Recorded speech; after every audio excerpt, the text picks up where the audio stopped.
अमृत। मुंशी प्रेमचंद। मेरी उड़ती जवानी थी जब मेरा दिल दर्द में मजे से परिचित हुआ। कुछ दिनों तक शायरी का अभ्यास करता रहा और धीरे धीरे इस शौक ने तल्लीनता का रूप ले लिया। सांसारिक संबंधों से मुंह मोड़कर अपनी शायरी की दुनिया में आ बैठा और 3 ही साल की मशक ने मेरी कल्पना के जौहर खोल दिया। कभी कभी मेरी शायरी उस्तादों के मशहूर कलाम से टक्कर खा जाती थी। मेरे कलम ने किसी उस्ताद के सामने सर नहीं झुकाया। मेरी कल्पना एक अपने आप बढ़ने वाले पौधे की तरह चांद और पिंगल की कैदों से आज़ाद बढ़ती रही और ऐसे कलाम का ढंग निराला था। मैंने अपनी शायरी को फ़रांस से बाहर निकालकर यूरोप तक पहुंचा दिया। यह मेरा अपना रंग था। इस मैदान में न मेरा कोई प्रतिद्वंदी था, न बराबरी करने वाला। बावजूद इस शायरों जैसे तल्लीनता के मुझे मुशायरों की वाह और ज़ुबान अल्लाह से नफ़रत थी। हाँ, काव्य रसिकों से बिना अपना नाम बताए हुए अक्सर अपनी शायरी की अच्छाइयों और बुराइयों पर बहस किया करता। तो मुझे शायरी का दावा न था, मगर धीरे धीरे मेरी शोहरत होने लगी और जब मेरी मसनवी दुनिया हुस्न प्रकाशित हुई तो साहित्य की दुनिया में हलचल सी मच गई। पुराने शायरों ने काव्य मर्मज्ञों की प्रशंसा कृपणता से पोते के पोते रंग दिए हैं, मगर मेरा अनुभव इसके बिल्कुल विपरीत था। मुझे कभी कभी यह ख्याल सताया करता कि मेरे कद्रदानों की यह उदारता दूसरे कवियों की लेखनी की दरिद्रता का प्रमाण है। यह ख्याल हौसला तोड़ने वाला था। बहरहाल जो कुछ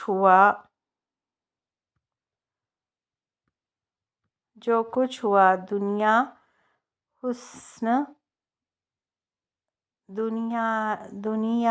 हुस्न ने मुझे शायरी का बादशाह बना दिया। मेरा नाम हर एक ज़बान पर था। मेरी चर्चा हर एक अखबार में थी। शोहरत अपने साथ दौलत भी लाई। मुझे दिन रात शेरो शायरी के अलावा और कोई काम न था। अक्सर बैठे बैठे रातें गुजर जाती और जब कोई चुभता हुआ शेर कलम से निकल जाता तो मैं खुशी के मारे उछल पड़ता। मैं अब तक शादी ब्याह की कैदों से आज़ाद था, या यूं कहिए कि मैं उसके उन मज़ों से अपरिचित था जिसमें रंज की तल्खी भी है और खुशी की नमकीनी भी। अक्सर पश्चिमी साहित्यकारों की तरह मेरा भी ख्याल था कि साहित्य के उन्माद और सौंदर्य के उन्माद में पुराना बैर है। मुझे अपनी ज़बान से कहते हुए शर्मिंदा होना पड़ा है कि मुझे अपनी तबीयत पर भरोसा न था। जब कभी मेरी आंखों में कोई मोहिनी सूरत गुम जाती तो मेरे दिल दिमाग पर एक पागलपन सा छा जाता। हफ्तों तक अपने कोई भूला हुआ सा रहता। लिखने की तरह तबीयत किसी तरह न झुकती। ऐसे कमज़ोर दिल में सिर्फ एक इश्क की जह थी। इसी डर में मैं अपनी रंगीन तबीयत के खिलाफ आचरण शुद्ध रखने पर मजबूर था। कमल की एक पंखुड़ी, शाम के एक गीत, लहलहाते हुए एक मैदान में मेरे लिए जादू का सा आकर्षण था। मगर किसी औरत के दिलफरेब हुस्न को मैं चित्रकार या मूर्तिकार की बाइलोस आंखों से नहीं देख सकता था। सुंदर स्त्री मेरे लिए एक रंगीन कातिल नागिन थी, जिसे देखकर आंखें खुश होती है मगर दिल डर से सिमट जाता है।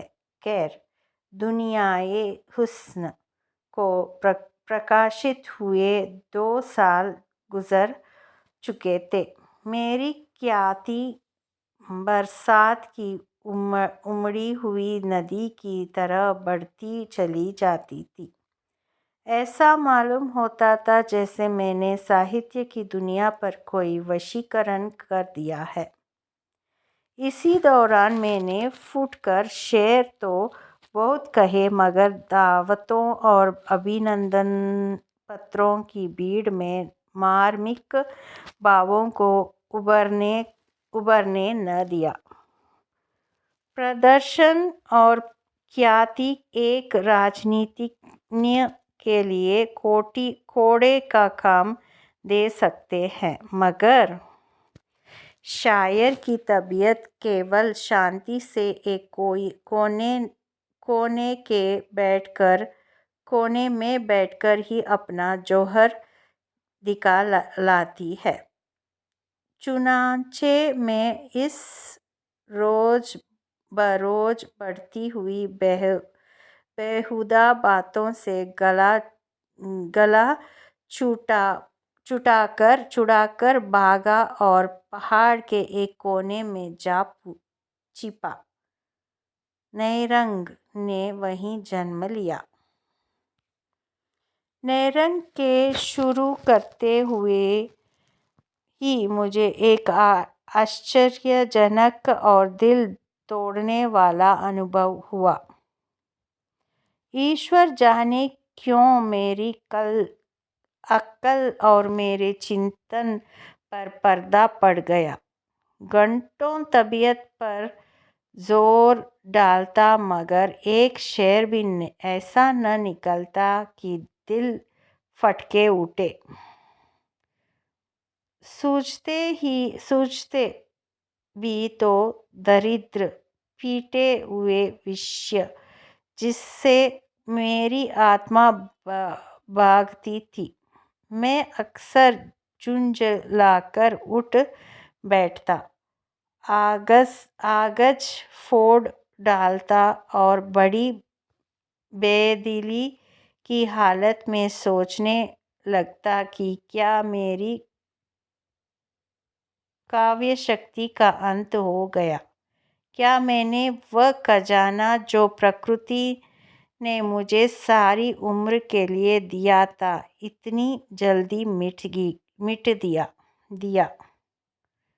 दिया। कहाँ वह हालत थी कि विषयों की बहुतायत और नाजुक ख्यालों की रवानी कलम और दम नहीं लेने देती थी। कल्पना का पंछी उड़ता तो आसमान का तारा बन जाता था। और कहाँ अब यह पस्ती, यह करुणा दरिद्रता मगर इसका कारण क्या है? यह किस कसूर की सज़ा है? कारण और कार्य का दूसरा नाम दुनिया है। जब तक हमको क्यों का जवाब न मिले, दिल को किसी तरह सब्र नहीं होता। यहाँ तक कि मौत को भी इस क्यों का जवाब देना पड़ता है। आखिर मैंने एक डॉक्टर से सलाह ली। उसने आम डॉक्टरों की तरह आब हवा बदलने की सलाह दी। मेरी अक्ल में भी यह बात आई कि मुमकिन है नैनीताल की ठंडी अब आब हवा से शायरी की आग ठंडी पड़ गई हो। 6 महीने तक लगातार घूमता फिरता रहा, अनेक आकर्षक दृश्य देखे, मगर उससे आत्मा पर वह शायराना कैफियत न चाहती थी कि प्याला छलक पड़े और खामोश कल्पना खुद ब खुद चढ़ने लगे। मुझे अपना खोया हुआ लाल न मिला। अब मैं जिंदगी से तंग था। जिंदगी अब मुझे सूखे रेगिस्तान जैसे मालूम होती, जहाँ कोई जान नहीं, ताजगी नहीं, दिलचस्पी नहीं। हर दम दिल पर एक मायूसी सी छाई रहती और दिल खोया रहता। दिल में यह सवाल पैदा होता कि क्या वह 4 दिन की चांदनी खत्म हो गई और अंधेरा पाक आ गया। आदमी के संगत से बेजार हम जिस की सूरत से नफरत में एक गुमनाम कोने में पड़ा हुआ जिंदगी के दिन पूरे कर रहा था। पेड़ों की चोटियों पर बैठने वाली मीठे राग गाने वाली चिड़िया क्या पिंजरे में जिंदा रह सकती है? मुमकिन है कि वह दाना खाए, पानी पिए, मगर उसकी इस जिंदगी और मौत में कोई फर्क नहीं है। आखिर जब मुझे अपना शायरी के लौटने की कोई उम्मीद नहीं रही, तो मेरे दिल में यह इरादा पक्का हो गया कि अब मेरे लिए शायरी की दुनिया से मर जाना ही बेहतर होगा। मुर्दा तो यूं ही इस हालत में अपने को जिंदा समझना बेवकूफ़ी है। आखिर मैंने एक रोज़ कुछ दैनिक पत्रों का अपने मरने की खबर दे दी। उसके चलते ही मुल्क में कोहराम मच गया, एक तहलका पड़ गया। उस वक्त मुझे अपनी लोकप्रियता का कुछ अंदाज़ा हुआ। यह आम पुकार थी कि शायरी की दुनिया की किश्ती मंझधार में डूब गई। शायरी की महफिल उखड़ गई। पत्र पत्रिकाओं में मेरे जीवन चरित्र प्रकाशित हुए, जिसको पढ़कर मुझे उनके एडिटरों की आविष्कार बुद्धि का ख्याल होना पड़ा। न तो मैं किसी रईस का बेटा था, न मैंने रईसी की मसनद छोड़कर फ़कीर अख्तियार की थी। उनकी कल्पना वास्तविकता पर छा गई थी। मेरे मित्रों में एक साहब ने, जिन्हें मुझसे आत्मीयता का दावा था, मुझे पीने पिलाने का प्रेमी बना दिया था। वह जब कभी मुझसे मिलते, उन्हें मेरे आंखें नशे से लाल नज़र आती। अगरचे इसे लेख में आगे चलकर उन्होंने मेरी इस बुरी आदत की बहुत हृदयता से सफाई दी थी, क्योंकि रुका सूखा आदमी ऐसी मस्ती के शेर नहीं कह सकता था। तहम हैरत में है कि उन्हें यह सरीहन गलत बात कहने की हिम्मत कैसे हुई। खैर, इस गलत बयानियों की तो मुझे परवाह न थी। अलबत्ता यह बड़ी फिक्र नहीं, एक प्रबल जिज्ञासा थी कि मेरी शायरी पर लोगों की ज़बान से क्या फतवा निकलता है। हमारी ज़िंदगी के कारनामे में सच्ची दाद मरने के बाद ही मिलती है, क्योंकि उस वक्त वह खुशामद और बुराइयों से पाक साफ होती है। मरने वाले की खुशी या रंज की कौन परवाह करता है। इसलिए मेरी कविता पर जितनी आलोचनाएं निकली है उसको मैंने बहुत ही ठंडे दिल से पढ़ना शुरू किया। मगर कविता को समझने वाली दृष्टि की व्यापकता और उसके मर्म को समझने वाली रुचि का चारों तरफ अकाल सा मालूम होता था। अधिकांश जौहरियों ने एक शेर को लेकर उनसे बहस की थी, और इसमें शक नहीं कि वे पाठक की ही हैसियत से उस शेर के पहलुओं को खूब समझते थे, मगर आलोचक का कहीं पता न था। नज़र की गहराई गायब थी।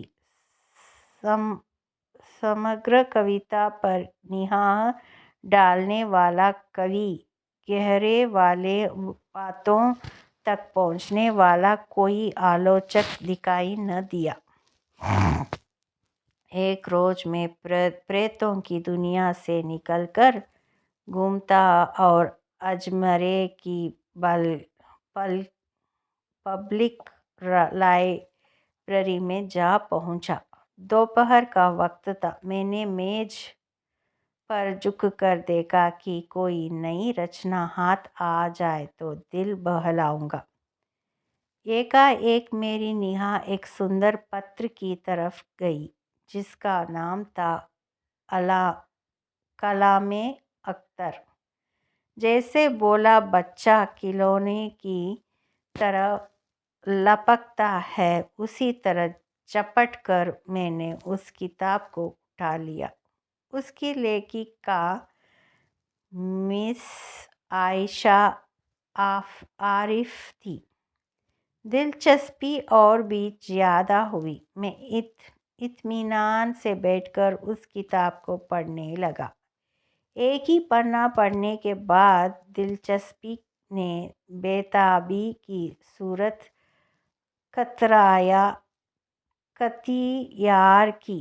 फिर तो मैं बेसुधी की दुनिया में पहुंच गया। मेरे सामने गोया सूक्ष्म अर्थों की एक नदी लहरें मार रही थी। कल्पना की उड़ान, रुचि की स्वच्छता, भाषा की नरमी, वाक्य दृष्टि ऐसी थी कि हृदय धन्य हो उठता था। मैं एक पैराग्राफ पढ़ता, फिर विचार की ताजगी से प्रभावित होकर एक लंबी सांस लेता और तब सोचने लगता, इस किताब को सरसरी तौर पर पढ़ना असंभव था। यह औरत थी या सुरुचि की देवी। उसके इशारों में मेरा कलाम बहुत कम बचा था, मगर जहाँ उसने मुझे दाद दी थी वहाँ सच्चाई के मोती बरसा दिए थे। उसके एतराज़ों में हमदर्दी और प्रशंसा में भक्ति थी। शायर के कलाम को दोषों की दृष्टियों से नहीं देखना चाहिए। उसने क्या नहीं किया, यह ठीक कसौटी नहीं। बस यही जी चाहता था कि लेखिका के हाथ और कलम चूम लूं। सफ़ीर भोपाल के दफ्तर से एक पत्रिका प्रकाशित हुई थी। मेरा पक्का इरादा हो गया। तीसरे दिन शाम के वक्त मैं मिस आयशा के खूबसूरत बंगले के सामने हरी हरी घास पर टहल रहा था। मैं नौकरानी के साथ एक कमरे में दाखिल हुआ। उसकी सजावट बहुत सादी थी। पहली चीज़ पर निगाहें पड़ी वह मेरी तस्वीर थी, जो दीवार पर लटक रही थी। सामने एक आईना रखा हुआ था। मैंने खुद जाने क्यों उसमें अपनी सूरत देखी। मेरा चेहरा पीला और कुम्हलाया हुआ था। बाल उलझे हुए, कपड़ों पर गर्द की एक मोटी तह जमी हुई परेशानी की जिंदा तस्वीर थी। उस वक्त मुझे अपनी बुरी शक्ल पर सख्त शर्मिंदगी हुई। मैं सुंदर न सही, मगर इस वक्त तो सचमुच चेहरे पर फटकार बरस रही थी। अपनी बिलास के ठीक होने का यकीन हमें खुशी देता है। अपने फूहड़पन का जिस्म पर इतना असर नहीं होता जितना दिल पर। हम बुज़दिल और बेहौसला हो जाते हैं। मुझे मुश्किल से 5 मिनट गुजरे होंगे कि मिस आयशा तशरीफ़ लाई। सांवला रंग था। चेहरा एक गंभीर गुलावट से चमक रहा था। बड़ी बड़ी नरगिसी आंखों से सदाचार की संस्कृति की रोशनी झलकती थी। कद मझोले से कुछ कम, अंग प्रत्यंग चरहरे सुतरे, ऐसा हल्की फुल्की की जैसे प्रकृति ने उसे इस भौतिक संसार के लिए नहीं, किसी काल्पनिक संसार के लिए सिरजा है। कोई चित्रकार कला की उससे अच्छी तस्वीर नहीं खींच सकता था। मिस आयशा ने मेरी तरफ दबी निगाहों से देखा, मगर देखते देखते उसकी गर्दन झुक गई और उसके गालों पर लाज की एक हल्की परछाई नाचती हुई मालूम हुई। ज़मीन से उठकर उसकी आंखें मेरी तस्वीर की तरफ गई और फिर सामने पर्दे की तरफ जा पहुंची। शायद उसकी आड़ में छिपना चाहती थी। मिस आयशा ने मेरी तरफ दबी निगाहों से देखकर पूछा, आप स्वर्गीय अख्तर के दोस्तों में से हैं? मैंने सिर नीचा किए हुए जवाब दिया, मैं ही बदनसीब अख्तर हूँ। आयशा एक बेसुधी के आलम में कुर्सी पर से खड़ी हुई और मेरी तरफ हैरत से देखकर बोली, दुनिया ये हुस्न के लिखने वाले अंधविश्वास के सिवा और किसने इस दुनिया से चले जाने वाले को देखा है। आयशा ने मेरी तरफ कई बार शक से भरी निगाहों से देखा। उनमें अब शर्म और हया की जगह के बजाय हैरान समाई हुई थी।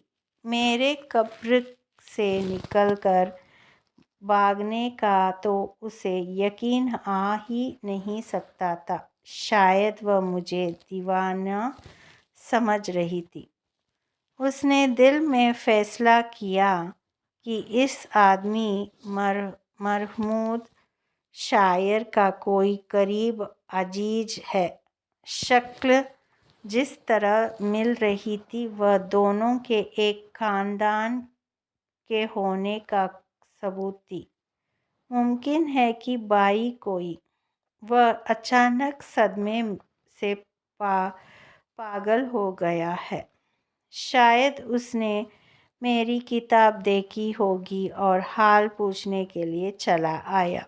अचानक उसे ख्याल ज़रूर गुजरा कि किसी ने अखबारों में मेरे मरने की झूठी खबर दे दी हो और मुझे उस खबर को काटने का मौका न मिला हो। इस ख्याल से उसकी उलझन दूर हुई। बोली, अखबारों में आपके बारे में एक निहायत मनहूस खबर छप गई थी। मैंने जवाब दिया, वह खबर सही थी। अगर पहले आयशा को मेरे दीवानेपन में कुछ था तो अब दूर हो गई। आखिर मैंने थोड़े लफ्ज़ों में अपनी दास्तान सुनाई और जब उसको यकीन हो गया कि दुनिया हुस्न का लिखने वाला अख्तर अपने इंसानी जोले में है तो उसके चेहरे पर खुशी की एक हल्की सुर्खी दिखाई दी और यह हल्का रंग बहुत जल्द खुददारी और रूप गर्व के शोक रंग से मिलकर कुछ का कुछ हो गया। गालिबन वह शर्मिंदा थी कि क्यों उसने अपनी कद्रदानी को हद से बाहर जाने दिया। कुछ देर की शर्मीली खामोशी के बाद उसने कहा, मुझे अफसोस है कि अब आपको ऐसी मनहूस खबर निकालने की ज़रूरत हुई। मैंने जोश से भरकर जवाब दिया, आपके कलम की ज़बान से दाद पाने की कोई सूरत न थी। इस तनकीद के लिए ऐसा कई मौत मर सकता था। मेरे इस धड़क अंदाज ने आयशा की ज़बान को भी शिष्टाचार और संकोच की कैद से आज़ाद किया। मुस्कुराकर बोली, मुझे बनावट पसंद नहीं है। डॉक्टरों ने कुछ बतलाया नहीं। उसकी इस मुस्कुराहट ने मुझे दिल्लगी करने पर आमादा किया। बोला, अब मसीहा के सिवा इस मर्ज का इलाज और किसी के हाथ नहीं हो सकता। आयशा इशारा समझ गई। हंसकर बोली, मसीहा चौथे आसमान पर रहते हैं। मेरी हिम्मत ने अब और कदम बढ़ाए। रूहों की दुनिया से चौथा आसमान बहुत दूर नहीं है।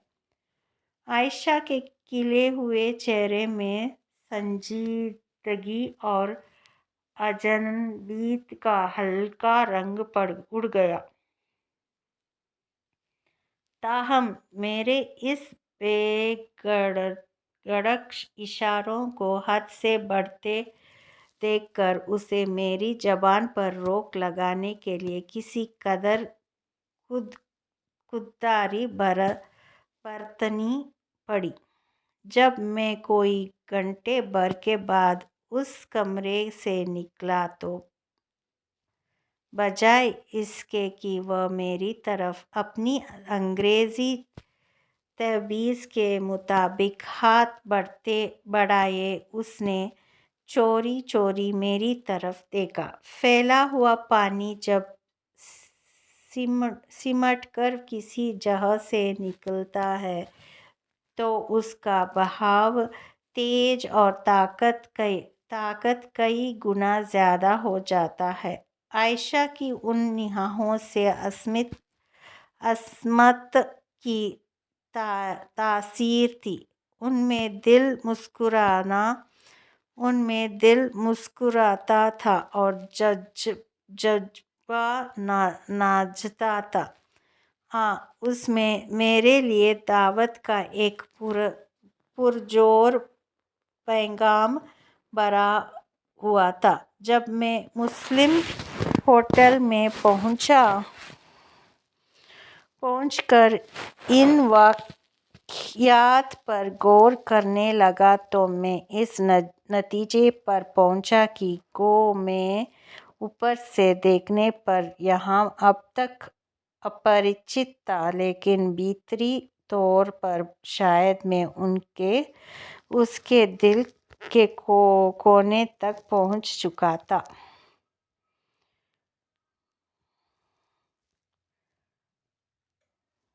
जब मैं खाना खाकर पलंग पर लेटा तो बावजूद 2 दिन रात भर जागने के नींद आंखों से कोसों दूर थी।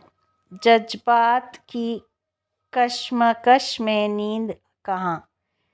आयशा की सूरत, उसकी कतीरदारियाँ और उसकी वह छिपी छिपी निगाह दिल में एक सांसों का तूफान सा बरपा रही थी। उस का आखिरी निगाह ने दिल में तमन्नाओं की रूम धूम मचा दी। वह आरज़ुएं जो बहुत अरसा हुआ मर मिटी थी फिर जाग उठी और आरज़ुओं के साथ कल्पना ने भी मुंदी हुई आंखें खोल दी। दिल में जज्बात और कैफियत का एक बेचैन करने वाला जोश महसूस हुआ। यही आरज़ुएं, यही बेचैनियाँ और यही कोशिशें कल्पना के दीपक के लिए तेल है। जज्बात की हरारत ने कल्पना को गरमाया। मैं कलम लेकर बैठ गया और एक ऐसी नज़म लिखी जैसे मैं अपनी सबसे शानदार दौलत समझता हूँ।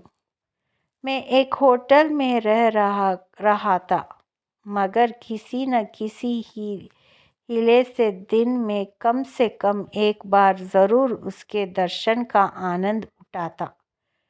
गो आयशा ने कभी मेरे यहाँ तक आने की तकलीफ़ नहीं की, तो भी मुझे यह यकीन करने के लिए शहादतों की ज़रूरत न थी कि वहाँ किसी कदर सरगर्मी से मेरा इंतज़ार किया जाता था।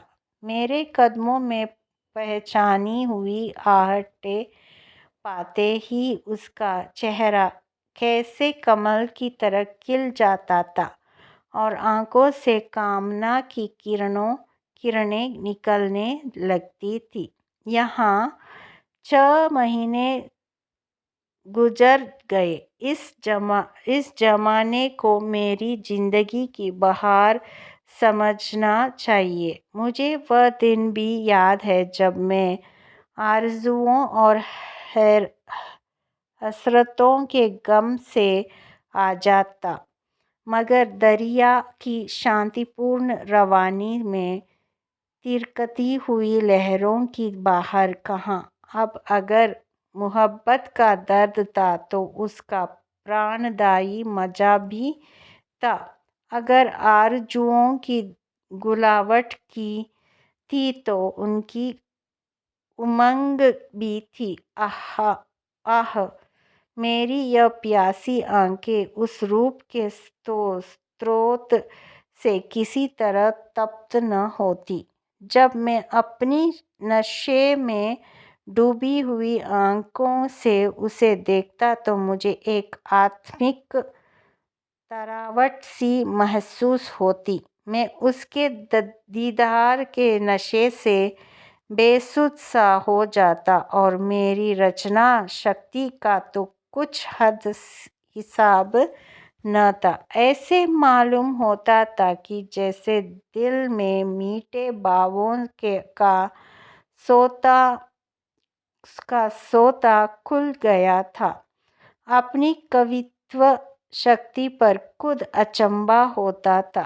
कलम हाथ में ली और रचना का सोता सा बह निकला। नैरंग में ऊंची कल्पनाएं न हो, बड़ी गूढ़ बातें न हो, मगर उसका एक एक शेर प्रवाह और रस, गर्मी और गुलावट की दाद दे रहा है।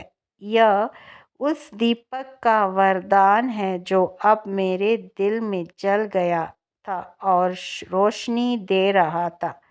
यह उस फूल की महक थी जो मेरे दिल में खिला हुआ था।